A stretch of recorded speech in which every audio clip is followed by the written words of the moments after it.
Hello students, आज मैं आपको रस के बारे में, जो आपके ग्रामर पोर्शन में आता है, रस के बारे में आपको एक्सप्लेन कर रही हूँ। तो रस, पहले आप ये समझिए कि रस होता क्या है। रस जो है साहित्यिक आनंद। किसी कविता को या साहित्य को पढ़ने के बाद हमारे अंदर जो भाव पैदा होता है, हमारे अंदर जो आनंद पैदा होता है, उसे साहित्यिक भाषा में रस कहा गया है। तो इस रस के जो भाव हैं वो हमारे अंदर पहले से ही होते हैं। ठीक, सभी, हर एक मनुष्य के अंदर कुछ स्थायी भाव होते हैं। स्थायी भाव मीन्स जो हमारे अंदर की भावनाएं हैं वो स्थायी रूप से सुषुप्त अवस्था में रहती हैं। जैसे हंसना है, रोना है, बोलना है, या आनंदित होना है, प्रसन्न होना है, ये भाव सबके मन में है। लेकिन वो कब पैदा होते हैं? वो अपने साक्ष्य रूप में कब आते हैं? जब ऐसे ही हम क्रियाकलापों को या चेष्टाओं को देखते हैं या करते हैं। ठीक, तो यहाँ पर रस की उत्पत्ति किन चीज़ों से होती है? देखिए, रस की उत्पत्ति होती है भाव, अनुभाव, विभाव और संचारी भाव के संयोग से, जिसे संस्कृत में कहा गया विभावानुभाव व्यभिचारी संयोगात रस निष्पत्ति। अब ये देखिए, यह प्रश्न बोर्ड में आता है कि रस की उत्पत्ति किन चीज़ों से होती है। तो वहाँ पर आप बोलोगे, कहोगे या लिखोगे कि विभाव, अनुभाव, व्यभिचारी और भाव के संयोग से रस की निष्पत्ति होती है। अब ये विभाव, अनुभाव और व्यभिचारी भाव क्या है? विभाव क्या है? विभाव वो है जिन भावों से, जिन भावों के कारक यानी जिन भावों के कारण हमारे अंदर जो भाव जागृत होते हैं, जिन भावों के कारण हमारे अंदर, या जो भाव को जागृत करने वाले कारण हैं। विभाव क्या है? जो हमारे यहाँ भाव, जो हमारे अंदर बैठे भाव को, जो स्थायी रूप से भाव बैठा है, उसे जो जागृत कर रहा है, उस चीज़ को, जो जागृत करने वाले चीज़ को बोलते हैं विभाव। ठीक है। उसके बाद, विभाव के बाद इसमें ही देखिए, इस विभाव के अंतर्गत ही आलम्बन भी है, उद्दीपन भी है, आश्रय भी है। अभी आपको जब मैं रस बताऊंगी आगे डिटेल से, तो आपको ये आलम्बन, उद्दीपन, ये आपको हर एक रस में जानने होंगे। आलम्बन क्या होते, उद्दीपन क्या होते हैं? जो उस भाव को बढ़ाने का काम करते हैं। ठीक है। और आलम्बन क्या होते हैं? जिन चीज़ों को देखकर वो भाव जागृत होता है, वो आलम्बन है। ठीक, और जिन भावों को देखकर वो भाव ज़्यादा जागृत होता है, वो उद्दीपन है। ये सब विभाव के अंतर्गत ही आते हैं। ठीक, अब देखिए, अब है अनुभाव। क्या है अनुभव? ये है उन भावों को जागृत होने के बाद जो हम क्रियाकलाप करते हैं, जो हम चेष्टाएं कर रहे हैं, वो क्या है? अनुभाव। ध्यान रखिएगा, मेन बात, मुख्य बात, जिन विभावों को जागृत होने के बाद जो हम क्रियाकलाप कर रहे हैं, जैसे हमारे मन में करुणा जागृत हुई तो हम रोने लगे, चीत्कार करने लगे, तो रोना और चीत्कार करना क्या है? ये अनुभाव के अंतर्गत आ गया। ठीक, अब तीसरा कहा इसने व्यभिचारी भाव। ठीक है, व्यभिचारी भाव क्या है? ये भाव जो होते हैं ये स्थायी रूप से नहीं होते हैं, ये उठते भी रहते हैं, बैठते भी रहते हैं। हमारे घर, हमारे अंदर जो भाव हैं, उन भावों के साथ संयोग से निष्पत्ति करते हैं उसकी, उनकी, इन चीज़ों की, विभाव की, अनुभाव की, उनके साथ मिलकर कभी बढ़ाते हैं उनको, कभी घटाने का काम करते हैं। तो ऐसे भाव जो होते हैं, क्योंकि ये संचरण करते हैं, इसलिए इन्हें संचारी भाव भी कहा गया और व्यभिचारी भाव भी कहा गया। ठीक, संचरण करने के कारण, क्योंकि ये एक से अनेक रसों में संचरण करते हैं, जो संचरण करने वाला भाव है वो कहा गया व्यभिचारी भाव। तो अभिभाव, अनुभाव और व्यभिचारी भाव के संयोग से रस की निष्पत्ति में उत्पत्ति होना, रस बनना, ये होता है। अब ये प्रश्न मैंने बताया, अभी प्रश्न आता है आपके बोर्ड में कि रस की निष्पत्ति किन चीज़ों से हुई है? किस चीज़ों से हुई है? विभाव, अनुभाव, व्यभिचारी भाव के संयोग से रस की निष्पत्ति होती है। अब देखिए, मैंने अभी आपको बताया कि हमारे अंदर एक स्थायी भाव है। प्रत्येक रस का, हमारे साहित्य में 11 प्रकार के रस बताए गए हैं। उन सभी रस का एक स्थायी भाव होता है, जो प्रत्येक व्यक्ति के अंदर सीमित रहता है, प्रत्येक व्यक्ति के अंदर रहता है। तो प्रत्येक रस में भी आपको मैं हर एक का स्थायी भाव बताऊंगी। अब बोर्ड में पूछा जाता है कि इस रस का स्थायी भाव क्या है, या ये किस रस का स्थायी भाव है। तो इस तरह से आपको प्रत्येक रस में उसका स्थायी भाव बताया जाएगा कि किस रस में कौन स्थायी भाव होता है। ठीक, अब रस के जो प्रकार हैं, उन रस के प्रकारों में मैंने अभी बताया 11 प्रकार के होते हैं रस। उन रस के प्रकारों में सबसे प्रधान रस जो है, सबसे पहला और सबसे प्रधान रस जो है वो है श्रृंगार रस। श्रृंगार रस सबसे पहला जो है वो श्रृंगार रस। अब श्रृंगार रस किसे कहते हैं? श्रृंगार रस स्त्री और पुरुष के जो बीच का प्रेम है वो श्रृंगार रस कहलाता है। ठीक, महिला और पुरुष के बीच का जो प्रेम है वो श्रृंगार रस प्रधान होता है। इसका स्थायी भाव क्या है? इसका स्थायी भाव है रति। ठीक, रति जो है इस श्रृंगार रस का स्थायी भाव, क्योंकि ये श्रृंगार रस जो है ये सबसे प्रमुख रस माना गया है रसों में, इसलिए इसे रसराज भी कहा जाता है। अब प्रश्न क्या बनता है बोर्ड में कि रसों का रसराज किसे कहा जाता है? तो आप कहेंगे रसों का रसराज किसे कहा जाता है? श्रृंगार रस को कहा जाता है। तो श्रृंगार रस के भी दो भेद हैं। पहला है इसका संयोग श्रृंगार और दूसरा है इसका वियोग श्रृंगार। अब संयोग श्रृंगार कहाँ पर उत्पन्न होता है? देखो, संयोग श्रृंगार का स्थायी भाव, प्रश्न बनता है कि श्रृंगार रस का स्थायी भाव क्या है, चाहे वो संयोग श्रृंगार हो चाहे वो वियोग श्रृंगार हो, कोई भी श्रृंगार हो, इन दोनों का स्थायी भाव एक ही होगा, रति। ठीक, उसके अलावा अब इन संयोग श्रृंगार को जो संचरण करने वाले भाव हैं वो कौन है? हर्ष, स्मृति, लज्जा, मोह, आवेग, मद, ये क्या चीज़ है? ये उस श्रृंगार को जब किसी की याद आती है, स्मृति में से याद आना, हर्ष में मिलना और खुश होना, लज्जा में शर्माना, स्मृति में से याद करना, ठीक है, ये जो हैं ये संचरण करने वाले भाव हैं कि किसके मन में भी कोई भी भाव संचरण कर सकता है। आलम्बन क्या है? आलम्बन है कृष्ण या नायक का या प्रिय व्यक्ति, जिसको देखकर आपके मन में वो भाव पैदा हो रहे हैं, जिसके कारण भाव पैदा हो रहे हैं, वो आलम्बन अभी बताया। ठीक, और इसके अलावा अनुभाव क्या है? वो ये लजाना, हर्ष करना, मोद करना या आलिंगन करना या रोमांस करना। ठीक, अब उनको बढ़ाने वाले तत्व क्या हैं? इन भावों को जो बढ़ाने वाले तत्व हैं, जो उद्दीपन कहलाते हैं, वो क्या है? एकांत स्थान, वन उपवन, नदी का किनारा, ये जो हैं ये संयोग श्रृंगार को बढ़ाने वाले भाव हैं। तो इन सब स्थायी भावों से, इन संचारी भावों से, आलम्बन से, आश्रय से जिन दो भाव प्रकट होते हैं, ठीक है, उस भाव को श्रृंगार रस कहते हैं, संयोग श्रृंगार कहते हैं। इसका सबसे अच्छा उदाहरण इसमें तो यहाँ पर तो दिया है, एक जंगल है तेरी आंखों में, यहाँ राह भूल जाता हूँ, तू किसी रेल से गुजरती हुई, मैं किसी पुल सा थरथराता हूँ। ये तो श्रृंगार का, मैं आपको इससे अच्छा उदाहरण बताऊँ कि बतरस लालच लाल की मुरली धरी लुकाए, सोह करे भवानी से देन कहे नटी जाए। यहाँ पर कृष्ण की बांसुरी को राधा ने छिपा दिया है। तो बतरस लालच लाल की, बतरस लालच लाल मीन्स बात करते करते उसे लालच देते हुए कृष्ण को मुरली धरी लुकाए, राधा ने श्री कृष्ण की मुरली को छिपा लिया।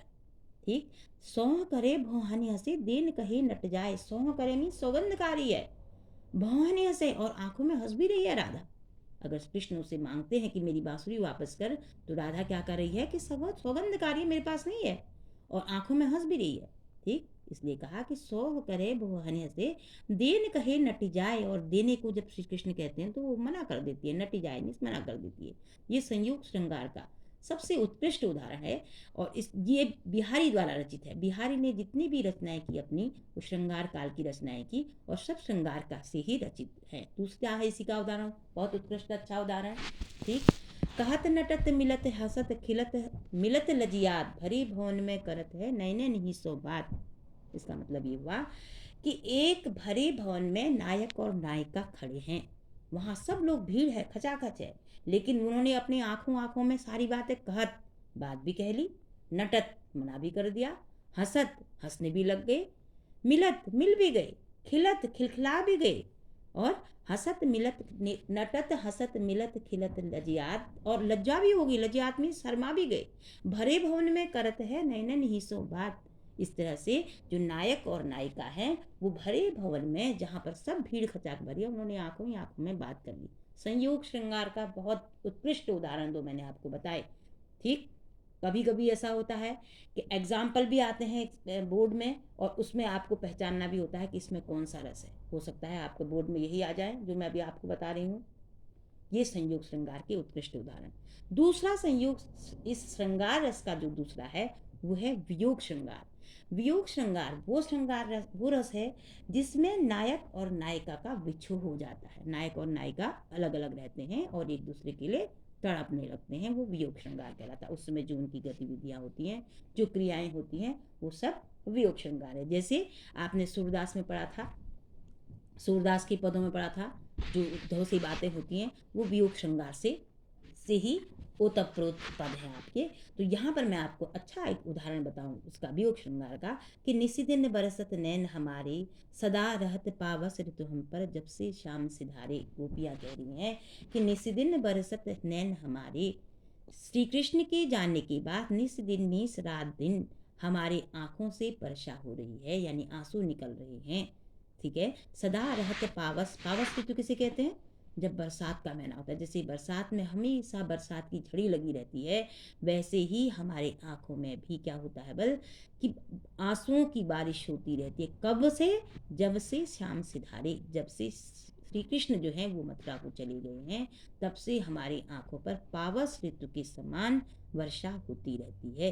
ये वियोग श्रृंगार का उत्कृष्ट उदाहरण है। वियोग श्रृंगार जहाँ पर बिछुड़ने की बात होती है नायक और नायिका के, वहाँ पर उस अनुभूति को वियोग श्रृंगार रस कहते हैं। इसका भी स्थायी भाव क्या है? वही रति ही है। समझ में आ गया होगा? संयोग श्रृंगार रस अच्छी तरह से समझ में आ गया होगा आपको। अब इस दूसरा रस है आपका वीर रस। वीर रस क्या होता है?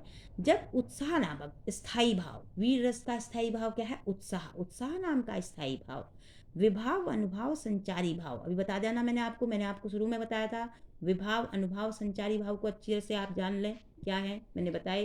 तो वही विभाव अनुभाव और संचारी भाव कौन से? उत्साह नामक स्थायी भाव के साथ मिलकर जब जागृत होते हैं किसी के भी मनुष्य के अंदर, तो वहां पर वीर रस होता है।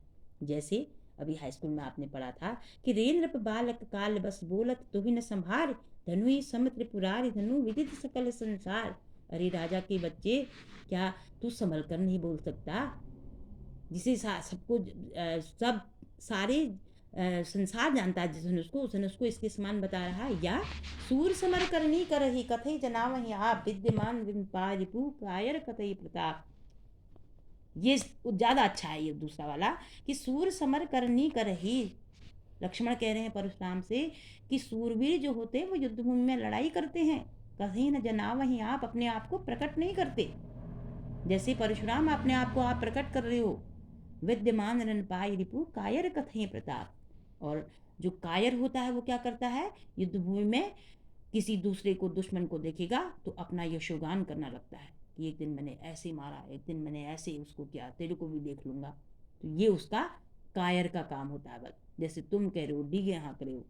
तो ये वीर रस का उत्कृष्ट उदाहरण है। समझ में आ गया होगा। और यहाँ पर है आपका वीर रस का उदाहरण, तनकर भाला यों बोल उठा राणा, मुझको विश्राम न दे, मुझको शोणित की प्यास लगी, आगे बढ़ शोणित पीने दे। इसका मतलब ये हुआ कि महाराणा प्रताप का भाला जो है वो खड़ा होकर बोला कि हे राणा, मुझे आराम मत करने दे, मुझे शोणित में मुझे खून पीना है शत्रु का, मुझको शोणित की प्यास लगी, आगे बढ़ शोणित पीने दे, आगे बढ़ और मुझे खून को पीना है, खून पीने दे शत्रु का। तो ये भी वीर रस का उत्कृष्ट उदाहरण है। मैं अनेक उदाहरण आपको इसलिए बता रही हूँ, हो सकता है मेरे बताए हुए उदाहरण ही आपके एग्जाम में आ जाएं, आपके बोर्ड एग्जाम में आ जाएं, तो ये और अच्छी बात होगी। इसे आप ध्यान से सुनिए। अब दूसरा नेक्स्ट रस है आपका करुण रस। करुण रस में जब किसी प्रिय व्यक्ति या प्रिय वस्तु की हानि हो जाती है, ठीक है, तो उस समय जो हमारे अंदर स्थायी भाव क्या होता है? शोक नाम का स्थायी भाव होता है। ठीक है।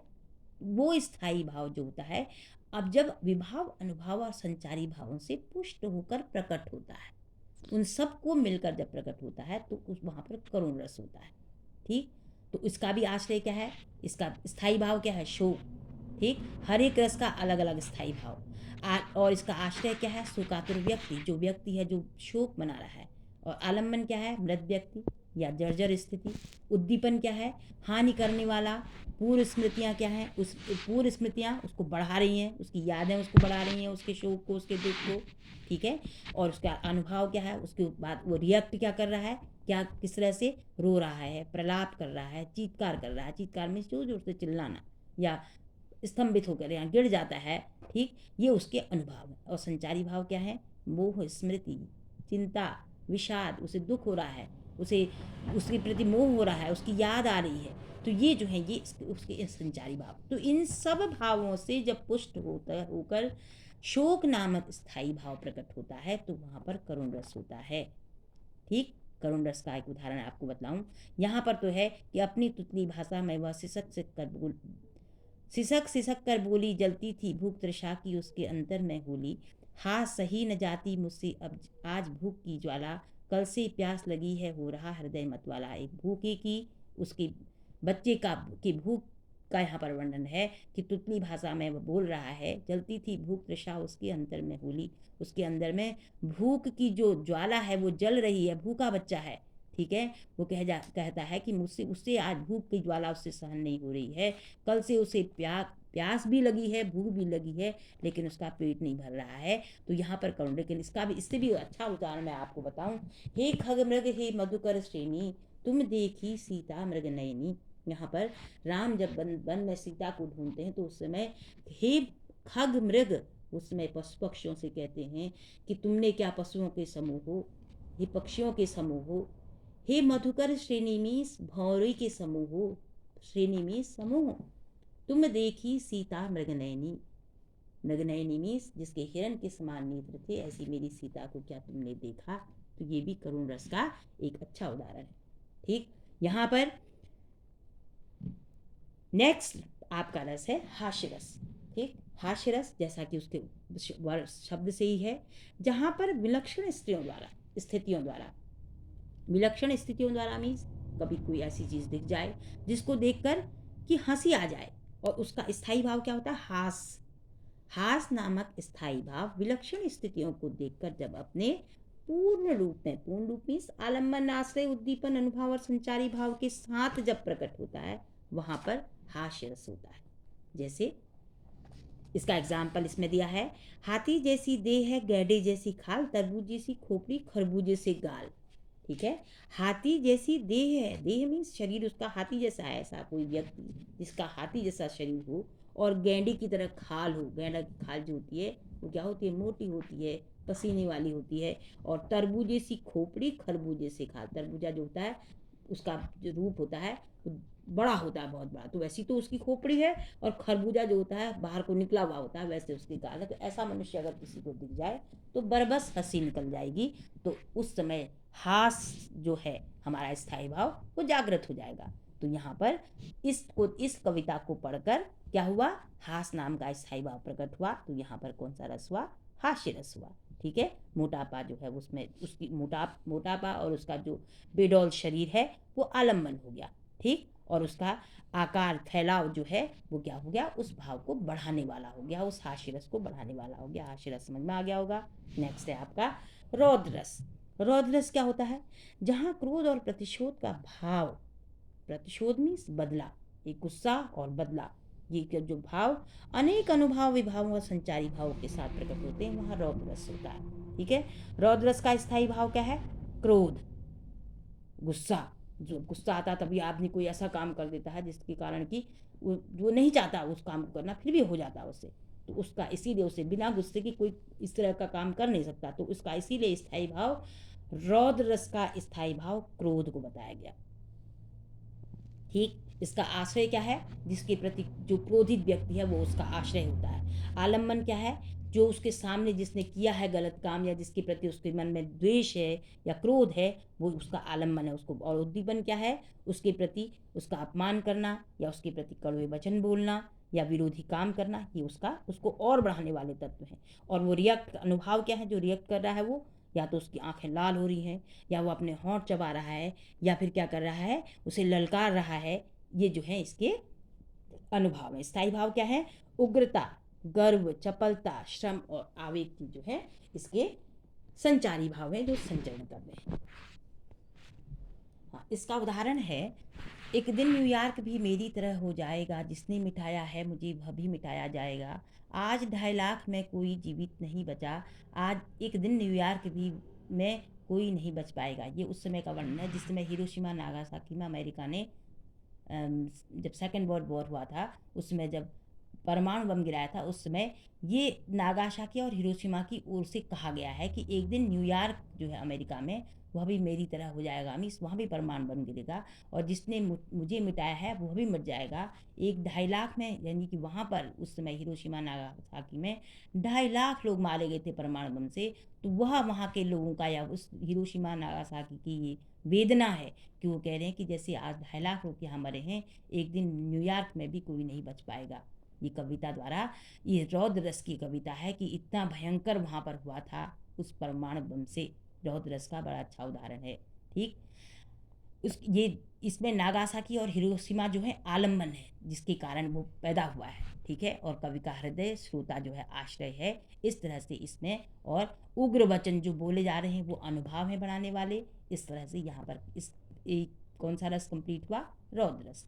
नेक्स्ट है आपका भयानक रस। जैसा कि आपको रस से ही आपको स्पष्ट हो रहा है भयानक, जहाँ पर भय नामक स्थायी भाव, भय हर एक के मन में रहता है, हर एक के मन में एक स्थायी रूप से भाव रहता है जिसे भय कहते हैं। अनेक भावों से पुष्ट और विकसित होता है, वहाँ भयानक रस होता है। ठीक है, तो उसमें अब इसके अनुभव, इसका स्थायी भाव क्या है? भय। मैं बार बार हर एक का अलग अलग बता रही हूँ, आता है एग्जाम में। इसका आलम्बन क्या है, इसका उद्दीपन क्या है, इसका स्थायी भाव क्या है? ठीक, आलम्बन क्या है? भयप्रद स्थान, वस्तु या बलवान शत्रु। ठीक, या और इसका उद्दीपन क्या है? निर्जनता, भयंकर दृश्य, शत्रु की भयंकर चेष्टाएं। ठीक है, ये बढ़ाने वाले भाव है। अनुभव क्या है? जब उसके बाद जो रिएक्ट करता है पर्सन, वो क्या है? भावना या गिर जाना, कांपना, स्वेद, पसीना आना, रोमांचित होना। ठीक है, या मुंह की रंगत उड़ जाना, ये भयानक रस है। और संचारी भाव इसकी क्या है? शंका, चिंता, त्रास, दैन्य और ग्लानि, ये जो है इसके क्या है? ये इसके संचारी भाव। ठीक, अब इसका देखिए, इसका एग्जाम्पल जो है वो क्या है? एक ओर अजगरहि लखी, एक ओर मृगराय, बिकल बटोही बीच ही परियो मूर्छा खाए। एक ओर अजगर है, एक रास्ते में पथिक जा रहा है, तो उसके एक ओर तो उसने सांप देख दिया, अजगर देख दिया आगे की ओर, और पीछे की ओर देखता है तो मृगराय, मृगराय मीन्स शेर। पीछे की ओर देखा तो शेर है, आगे सांप है, पीछे शेर है, और वो भी अजगर सांप।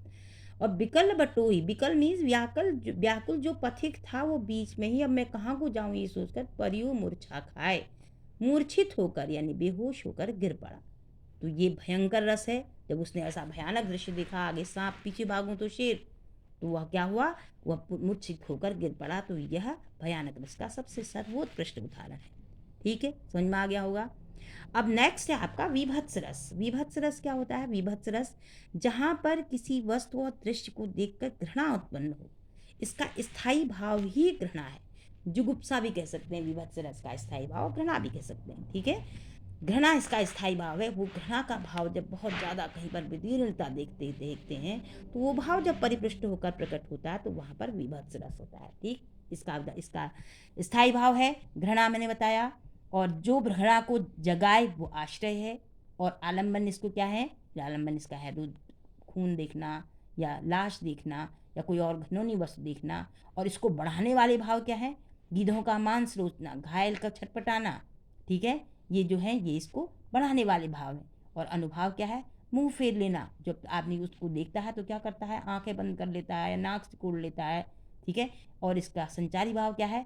आवेग, उन्माद, निर्विद और जड़ता, ये जो है चिंता, ये इनके संचारी भाव जो उस समय शरीर में संचरण करती हैं जो भाव। इसका एग्जाम्पल देखिए, सिर पर बैठो काग आंख दो निखात निकारत, खींचत जीव ही शार अति आनंद उर्गादत, गीत जांघ को खोद खोद के मांस उपारत, स्वान उंगनी काट काट के खात विदारत। कोई लाश पड़ी हुई है, उस लाश को जो विभिन्न प्रकार के जानवर जो कर रहे हैं उसके साथ, उस लाश के साथ, उसका वर्णन है कि सिर पर बैठो काग आंख दो खात निकाल। सिर पर तो कौवा बैठा है जो कि उसकी आंखों को निकाल रख के खा रहा है।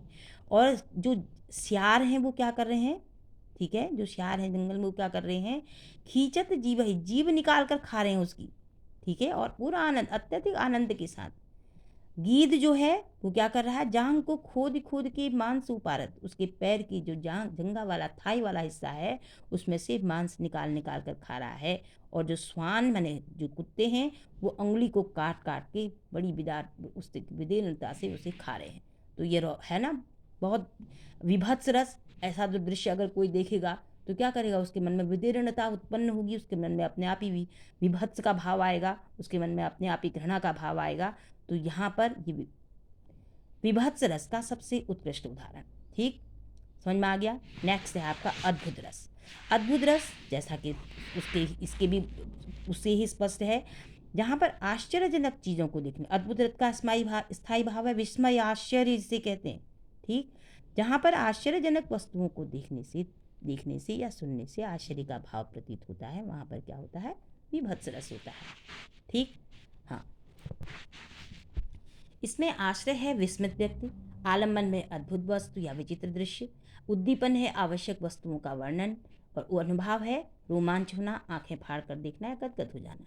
ठीक है, इसका एग्जाम्पल है अद्भुत रस का क्या, अखिल भुवन चर अचर हरिमुख में लखमात चकित भई गदगद वचन विकसित पुलकात। इसका मतलब है जब श्री कृष्ण को ने जब अपनी माँ को अपने मुंह में खाना के बहाने सारे ब्रह्मांड को दिखा दिया, तब उस समय का वर्णन है कि यशोदा ने क्या देखा, अखिल भुवन चर अचर, सारा संसार चर अचर जड़ चेतन वस्तुएं सब हरिमुख मीस, श्री कृष्ण के मुख में जब मात ने देखा, मेलक मीस देखा, तो चकित भई गदगद वचन, वो आश्चर्यचकित हो गई, उसके वचन जो हैं गदगद हो गए, विकसित दृग पुलकात, और पुलकित हो गई, और उसकी आंखें फटी की फटी रह गई माँ ने जब देखा बेटे के अंदर ये सब। तो यहाँ पर यशोदा माँ क्या है, आश्रय हैं, और जिसको देखकर पैदा हुआ है वो कृष्ण का मुख है। मुख के भीतर का जो दृश्य है वो उद्दीपन है, उस भाव को बढ़ाने वाला है। किस भाव को, अद्भुत रस के भाव को। ये अद्भुत रस का सबसे अच्छा उदाहरण। नेक्स्ट है आपका शांत रस, जहाँ पर भक्ति से संबंधित वैराग्य से संबंधित। देखिए इस रस की विशेषता है, इसमें 2 इसके स्थायी भाव हैं और आते भी हैं एग्जाम में, निर्वेद, खासकर निर्वेद और वैराग्य, इसके 2 स्थायी भाव हैं। केवल इसी रस के स्थायी भाव 2 हैं, शांत रस के। ठीक है, तो इस स्थायी भाव को जब अनेक भावनाओं से, अनेक भावों से रस की को पुष्ट करता है, तो वहाँ पर स्थायी कौन सा रस होता है, शांत रस होता है। जैसे मेरो मन अनंत कहाँ सुख पावे, ईश्वर से भक्ति से संबंधित जो भी भक्ति से संबंधित गाने होंगे, कविताएं होंगी, इनमें सभी में शांत रस होगा। ठीक, नेक्स्ट है आपका वात्सल्य रस। ये भी श्रृंगार रस की तरह ही इंपॉर्टेंट अच्छा रस है, जहाँ पर बाल रति, इसका भी स्थायी भाव बाल रति है। उसका तो केवल रति था श्रृंगार का, इसका बाल रति, बचपन की सुंदरता। बाल रति नाम का स्थायी भाव अनेक भावों से पुष्ट होकर जागृत होता है, तो वहाँ पर क्या होगा, वात्सल्य रस होगा। इसका स्थायी भाव बाल रति होगा। बालक की मनमोहक चेष्टाएं इसका आलम्बन होगा। उद्दीपन होगा उसकी स्वाभाविक चेष्टाएं। माता पिता और का जो रिएक्ट होगा वो उसे गले लगाना, बाहें फैलाना, ये अनुभाव होगा। तो इस तरह से यहाँ पर इसका उत्कृष्ट उदाहरण है, बाल रसा मुख निरख यशोदा, पुनि पुनि बन नंद बुलावती, अचरा तरले ढा किशोर प्रभु को दूध पियावती। या यशोदा हरि पालना झुलावे, हलरावे दुलराय मलावे, जोई सोई कछु गावे। यशोदा जो है वो अपने पुत्र को पालना झुला रही हैं, और क्या कह रही हैं, उसे नींद आ जाए करके, यशोदा हरि पालना हलरावे दुलराई मलावे, हिला रही हैं, दुलार रही हैं, और कुछ भी आ रहा है मुँह से गा रही हैं, और क्या कह रही हैं कि मेरे लाल को आओ निधिया, काहे ना आने सुहावे। हे निधि, नींद मेरी लाल को क्यों नहीं आ रही है, तुझे क्यों नहीं अच्छा लग रहा है। तो ये उत्कृष्ट उदाहरण है यशोदा माँ और श्री कृष्ण के बीच का। तो यहाँ पर कौन सा रस हुआ, वात्सल्य रस। ठीक है, समझ में आ गया होगा मेरे सभी बच्चों को। ये आपको रस का आज चैप्टर समाप्त हुआ, और आपको अगर ये मेरी रस समझ में आ गए हों, मेरा आपको समझाया हुआ अच्छी रस समझ में आ गया हो, तो लाइक करिए, शेयर कीजिए, सब्सक्राइब कीजिए, और जिससे कि मैं प्रेरित हूँ आपको अच्छा वीडियो इसके बाद और इससे नेक्स्ट वीडियो को और अच्छा बनाने के लिए। धन्यवाद।